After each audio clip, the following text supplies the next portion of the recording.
2025 Ironman 70.3 Maine. This one's taking place July 27th. This one's classified as a river swim, rolling bike, and a rolling run with an asterisk there. Let's go to the course details here. The swim, well, before we do that, average temperatures for all three for 22, 23, 24. High was 85, 77, 84. Lows 62, 68, 63. Water temperature 77, 74, 74. So pretty steady there. Our swim this year is pretty much the same as it always has been here. This is our finish, our transition area. This is our start up here. So you do have a little bit of a ways to go before you do make your way into the water out there. Please make sure you're planning accordingly. Transition will close. You need to get from point A to point B. There will be shuttles, yada, yada. All of the traditional stuff in Ironman races. It's pretty awesome. It's pretty good, pretty organized. Just give yourself some extra time on race day. This course is pretty straightforward, and what I mean by that is there's really no surprises out here. Compounding that with a downriver swim, your swim times are usually going to be a little bit faster, but you're going to be around a lot more other athletes. That means that a lot of athletes are going to get flustered easier. They're going to get frustrated. They are going to want to just explode the pace. They're going to want to go really fast right from the beginning. Let them do that, all right? Let them work for you, especially for this first half of this first straightaway right here. After you get to the first half, reevaluate things and say, hey, am I really going a pace that's realistic for me? If not, drop back a little bit. If you are, maintain that, keep finding feet, keep bouncing around. I will say a lot of athletes do find themselves locking into one athlete and they just sit on one pair of legs the entire time. Don't be afraid to go around, move around. You do get that assist, that little push from the river, so it's a little bit easier to kind of do that in terms of the swim difficulty in other races. So after you get to that point here, maintain or go around, try to find another group there. A little dog leg out here, and then you are going to go to the finish line here. Once you hit this little dog leg, that is where you're going to need to start, kicking the feet a little bit more, thinking about T1, all of that fun stuff. And believe it or not, we're done and dusted with the swim. Next up, we're talking about the bike. Bike course, we call this the Duck. A little bit different than in years past over here. And before we dive too deep into this, this course is a little bit different. This is what you see here in years past. You've seen something like this out here with the bottom of our duck being a little higher up. More of a pronounced bill this year. It is a little bit more wonky for the bill, and the legs have a little bit less to them. That changes things slightly, but the overall concept of the course remains. Talking about the aid stations, this is the course from last year, aid station 1, aid station 2, aid station 3, when we are talking about that on course. Aid station 1 is going to probably remain the same place. I would assume aid station 2 is around the same, and aid station 3, I'm guessing, is going to be right there. Not 100% certain on all of this stuff, so I'm going to wait for the official athlete guide to come out where the course maps will be listed there, but this is my assumption out here. Before we talk about that, let's talk about the weather. This is where we're going to be swimming. We're going to be zigzagging along the river out here. We're going to be rolling up and down, coming back up over here, our bills right there, and then we're going to head back up to Augusta. So when we are looking at this place, I had the wrong thing out there. One second. When we are talking about this place, make sure you're checking out this area right here for you. All right, so scrolling through the different days out here, this is going to be what you are. This is the one that we are going to be focusing on. Sorry to jump around so much out here. The wind coming from our northwest side at around the 10-mile-an-hour mark. If we roll through and we look at Saturday, it's a little bit different. Sunday's a little different. Monday is about the same. Tuesday, same. Wednesday, a little bit different as well. And then Thursday, kind of no wind. So for all sanity's purposes, this is the one that we are doing, but realize that the wind conditions can come from a variety of places, so plan accordingly. Going to our little profile here, about 3,100 feet of elevation gain out here. In my mind, the course gets split into three main areas. Split number one is the 20-mile marker. That is because that lasts right there. The wind, if you think back to it, is going to drive us down here. We're going to have a tailwind or a cross tailwind for the majority of this section. It's going to be good. It's going to also be bad. All right. The bad part about this is, since it is the first 20 miles, we do have the potential to overdo this out here. When we talk about just sheer elevation, we are going to highlight this section here. Of our 3,100 feet, we're carrying about 1,100, 1,200 feet of elevation gain. That's about a third of what you can expect out there on the race course. You're going to find that that's a theme here in a little bit. This section is very challenging out here. The first major challenge comes at about 2.3 miles into our race course here, kicking up to about 3.5% before it cools off out here, 3.7%. It is going to hit you hard, and you do need to be ready for it. A lot of courses you can kind of just feather it into this point, but not on this one. Climbing up to about the 3.7, 3.8 mile marker, we are undulating downhill. We do have a little bit of an obstacle mixed in for us right there, but once we get to mile 6.6, 6.5, 6.7, this is going to be where athletes fall into another trap out here, this stretch of road. Again, think back to that tailwind section. Athletes are going to want to get that rate of speed up again. They're going to want to just ride the way that they want to ride. A lot of athletes really overdo it, and they pay the price on the major big hill that's coming up out here. The big hill, this one is going to sting. I'm not going to beat around the bush. Capping out at about that 5.9% gradient. You're going to have to use pretty much all the gears on your bike for most individuals. It is a little lumpy out there, but before we get out of this section, hopefully you could see that in a lot of these places where you do have a downhill right before the uphill.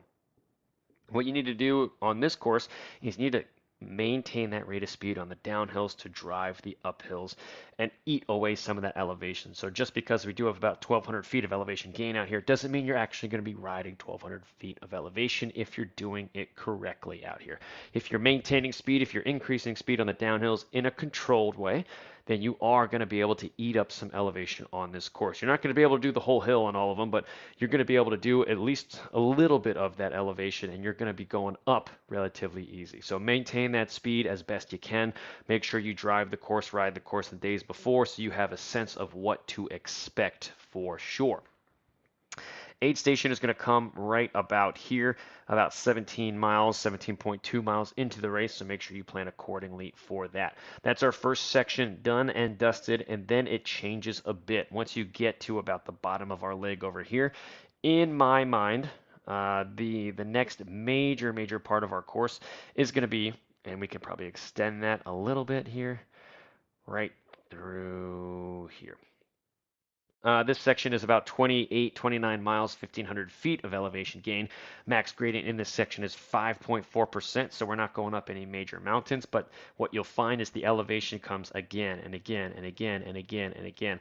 So athletes that are riding inside are going to have great opportunities for success. That's going to come in a couple different places.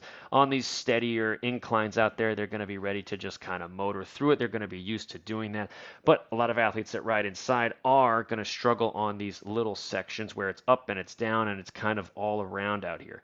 Think back to what we talked about in the first section, right? Drive in those downhills to ride up some of these uphills. That's going to really come in handy during this stretch, these stretches right through here where we are going up, but we are also going down, eating up some of that elevation as easy as you can.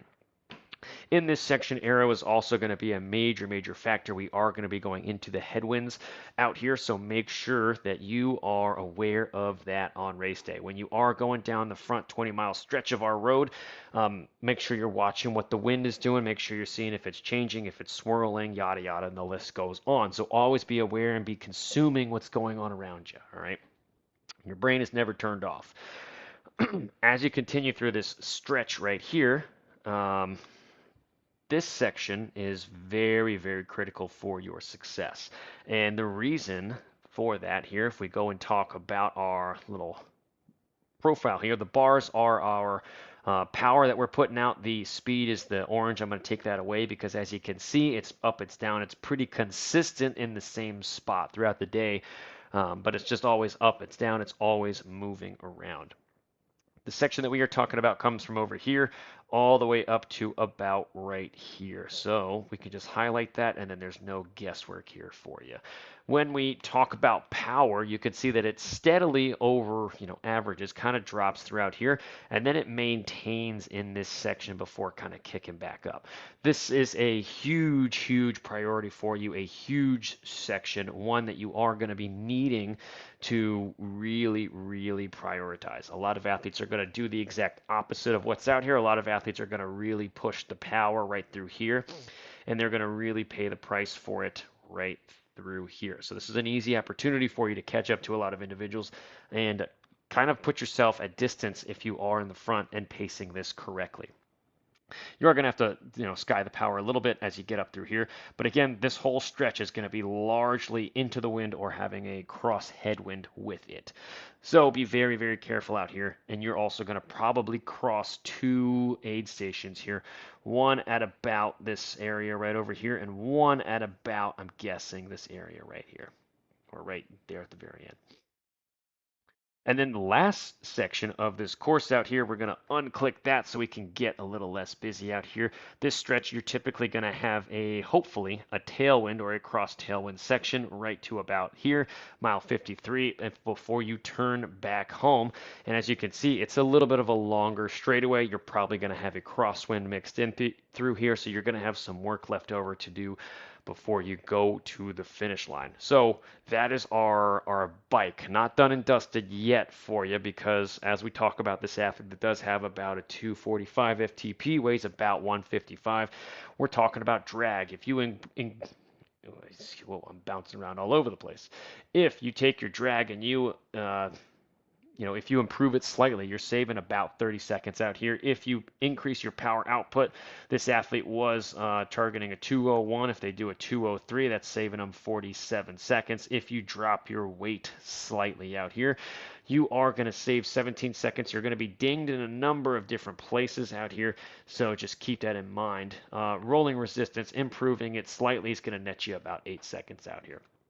So in my mind on this course, what you want to do is you want to improve that rolling resistance if you haven't already. You want to be improving that power and slightly decreasing your drag. All of this is important out here.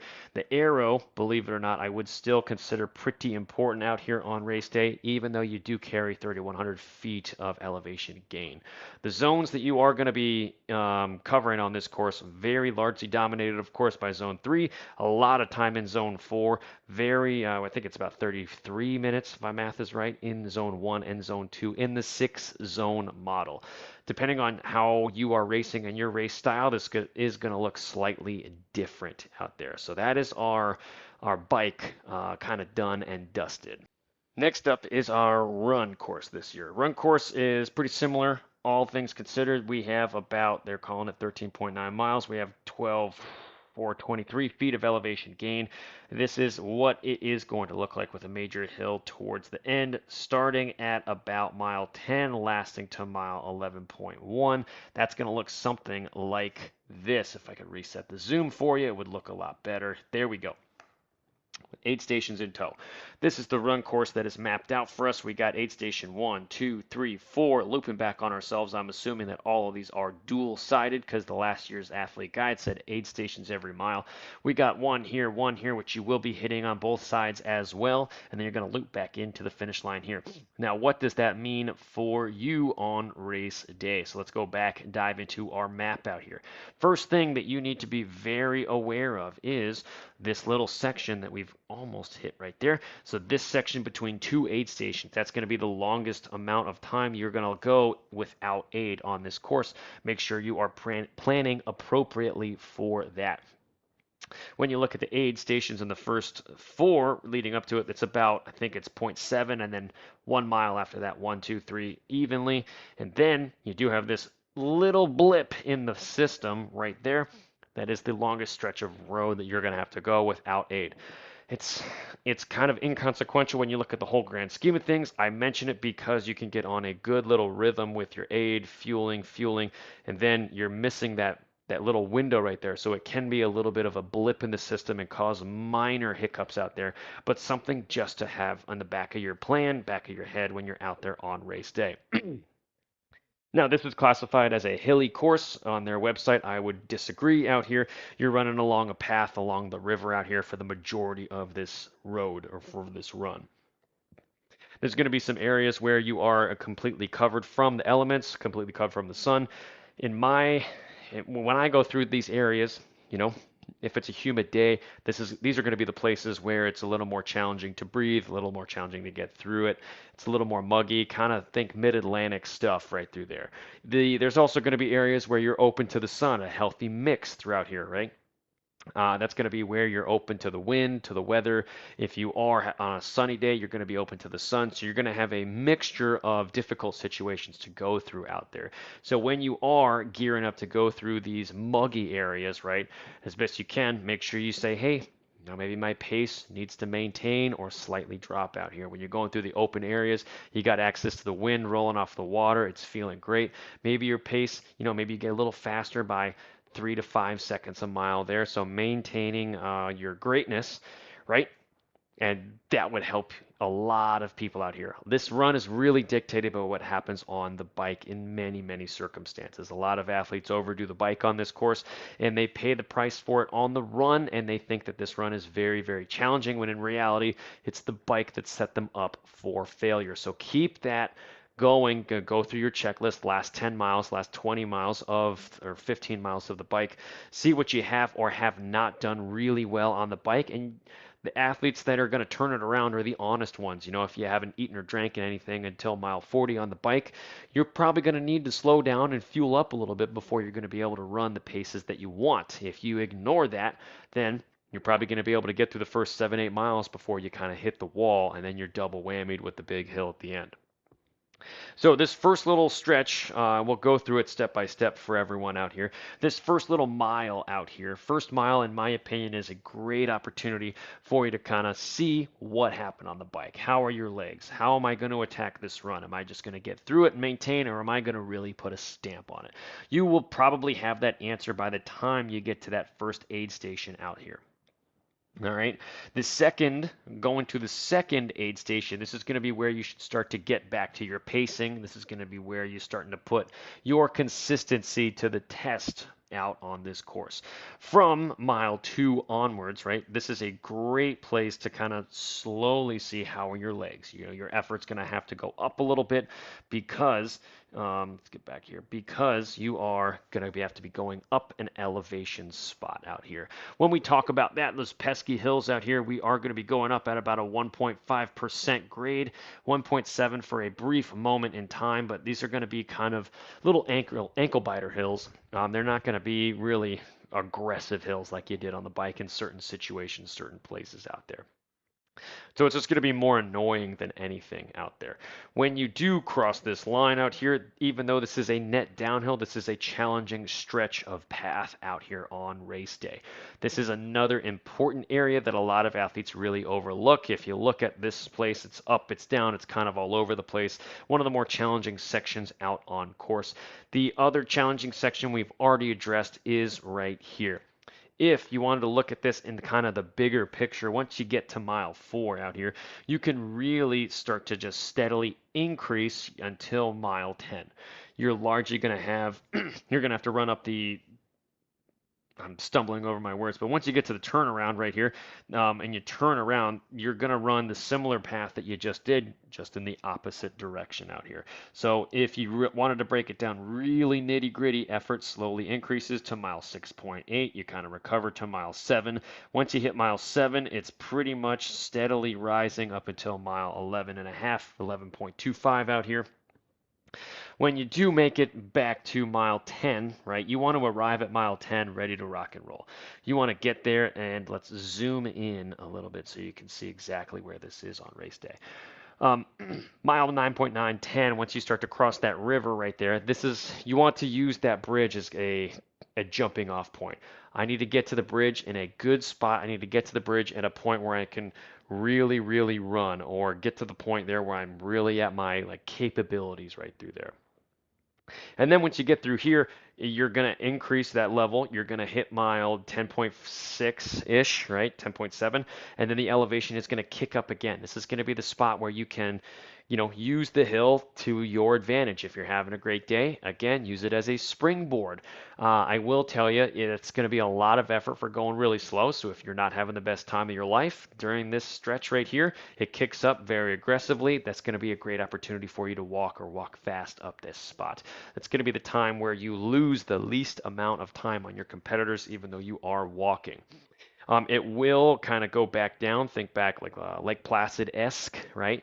Not quite to that caliber of the big hills out there, but very similar. You get hit, right? And it's okay, I'm just going to slowly get up this spot. And then before you know it, it starts to just turn down a little bit. And that brief turn down of elevation gradient really allows a lot of people to run up the remainder of this. Oh, excuse me. Now, let me find my mouse again. As we continue up to the turnaround point, you will be able to run the way that you want to run, right? Which is always good. Hitting the turnaround, you'll be coming back down, and think back to the place where I said, don't be afraid to walk. After you get down to this spot again, you're really going to have to watch out for cramping. A lot of cramping issues happen to a lot of people. This is at mile 11.5. It's unfortunate that it comes at this spot right here. I would like it to come earlier in the race, but that's just me. Some athletes might like that coming at the end, a little last final test. The last final test is really this downhill, and it lasts a very short amount of time, but it is challenging nonetheless out here. After that, you're going to continue onwards, and the course is really not super challenging until you turn off to get to the finish line out here. You do have to climb up a little 3% grade at the very, very end, mile 13.6, but it is what it is. It is what it is out there. Now, I hope everyone has a great race this year. It is, I would probably project that it's going to be a little toasty out there, so keep that in mind as you are planning your race day success. If you need any individual coaching assistance or, need any individual questions answered, please feel free to contact me down below. Good luck, everybody.